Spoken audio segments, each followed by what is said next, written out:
Assalamualaikum warahmatullahi wabarakatuh. Halo semuanya, hari ini saya akan mengerjakan ujian keterampilan pada mata pelajaran matematika umum pada bab analisis data dan peluang pada subbab materi histogram. Sebelumnya, perkenalkan nama saya Fajar Rizky Tolub Setiawan dari absen 9 kelas 12 3 dengan guru pengampu Bapak Kadir. Tujuan pembelajaran histogram adalah membantu analisis memahami distribusi, bentuk, dan kecenderungan sentral data dengan menampilkan titik data dalam interval atau kelompok. Tujuan dari pembelajaran ini dapat digunakan dalam memecahkan analisis-analisis data pada kehidupan sehari-hari. Langsung saja kita masuk ke dalam pengertian histogram. Histogram adalah penyajian distribusi frekuensi menggunakan gambar yang berbentuk diagram batang tegak. Pada histogram, antara dua batang yang berdampingan tidak terdapat jarak sehingga antar satu batang dan batang lainnya berimpit. Sumbu tegak pada histogram menyatakan frekuensi dan sumbu mendatar menyatakan kelas-kelas interval. Dalam hal ini, batas kelas interval adalah tepi bawah dan tepi atas. Tepi bawah berkaitan dengan batas bawah, dan tepi atas berkaitan dengan batas atas sebagai berikut. Untuk data yang berupa bilangan bulat, maka tepi bawah sama dengan batas bawah, min 0,5, dan tepi atas sama dengan batas atas, positif 0,5. Demikian seterusnya. Ciri-ciri histogram. Yang pertama, histogram berbentuk diagram batang. Yang kedua, batang pada histogram berdempetan satu sama lain. Ketiga, sumbu horizontal X menunjukkan kelas data atau interval. Keempat, sumbu vertikal Y menunjukkan frekuensi atau jumlah kejadian dalam setiap interval. Selanjutnya adalah cara membuat histogram. Yang pertama adalah tentukan data yang akan digunakan. Yang kedua, buat tabel distribusi frekuensi. Yang ketiga, tentukan interval kelas dan frekuensinya. Keempat, gambarkan diagram batang dengan batang yang berdekatan. Kelima, pastikan sumbu X berisi interval kelas dan sumbu Y berisi frekuensi. Setelah itu, kita akan mengerjakan dari contoh soal di bawah ini. Diketahui, data hasil ulangan matematika dari 30 siswa sebagai berikut.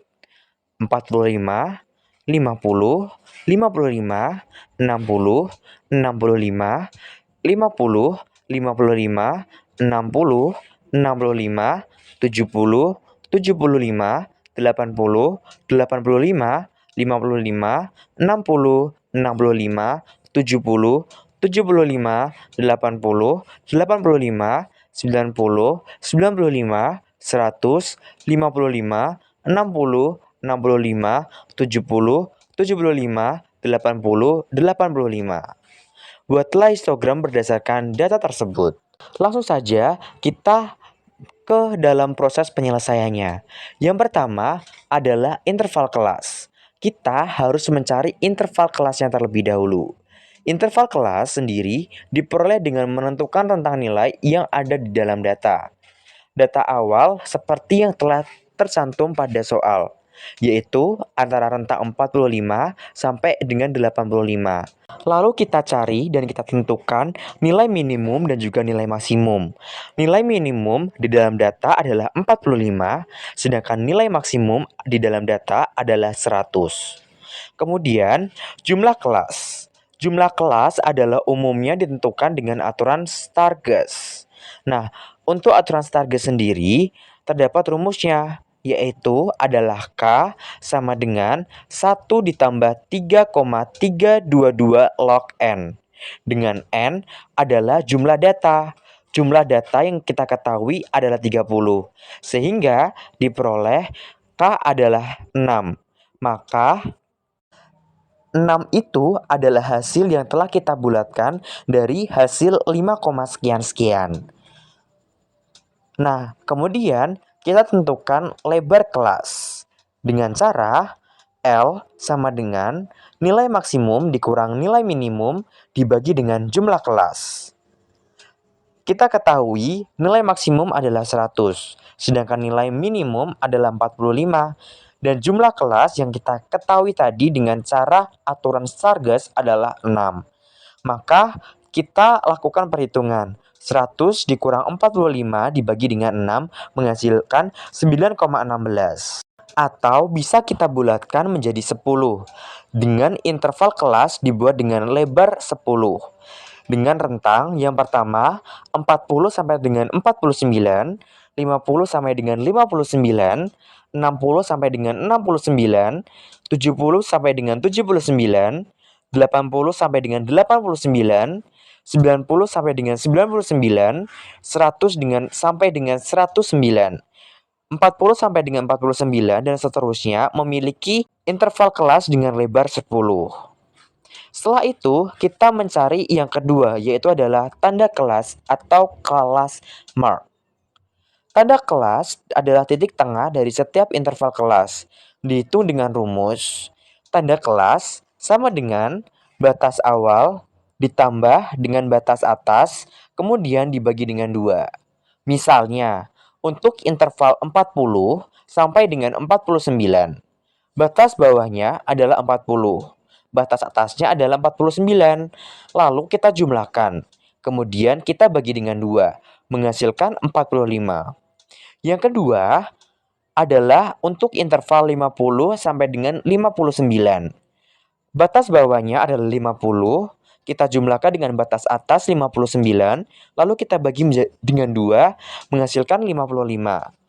Dan seterusnya, untuk tanda kelas, rumusnya sama, kita hitung sampai dengan batas kelas dengan interval 100 sampai dengan 109. Kemudian, yang ketiga, yaitu adalah kita harus mencari frekuensi. Frekuensi dihitung dengan melihat jumlah data yang termasuk dalam setiap interval kelas. Salah satunya adalah interval kelas dengan lebar 40 sampai dengan 49, yaitu adalah satu data, yaitu adalah 45. Sebelumnya, kita harus cek terlebih dahulu data yang tercantum pada soal yang sudah kita lihat pada slide sebelumnya, di mana antara rentang 40 sampai dengan 49 hanya terdapat satu data, yaitu 45. Maka frekuensinya adalah 1. Sedangkan interval lebar 50 sampai dengan 59 memiliki 5 data. Di antaranya terdapat 50, 50, 55, 55, dan 55. Kemudian kita bisa lihat dari rentang 60 sampai dengan 69 yaitu memiliki jumlah frekuensi 6 data, yaitu ada 60, 60, 60, 65, 65, dan 65. Kemudian kita identifikasi sampai dengan interval dari rentang 100 sampai dengan 109. Lalu, dari perhitungan tersebut diperoleh tabel distribusi frekuensi sebagai berikut, yaitu interval kelas, tanda kelas, frekuensi. Hal-hal yang telah kita jumlahkan pada tahap sebelumnya, kita masukkan di dalam tabel ini. Histogram kemudian dibuat berdasarkan tabel ini dengan menggunakan interval kelas pada sumbu X dan frekuensi pada sumbu Y. Kemudian kita gambarkan histogramnya dengan gambar seperti contoh berikut ini. Histogram digambar sesuai dengan perhitungan yang telah kita hitung sebelumnya. Yang lebih tepatnya, kita bisa melihat tabel distribusi frekuensi yang telah kita buat, di mana interval kelas pada sumbu X dan frekuensi pada sumbu Y. Bagaimana teman-teman terkait penjelasan dari histogram kali ini? Apakah teman-teman bisa memahami? Terima kasih telah menonton. Apabila terdapat kesalahan dalam penjelasan atau kurang lengkapnya penjelasan, saya mohon maaf. Terima kasih telah menyaksikan. Wassalamualaikum warahmatullahi wabarakatuh.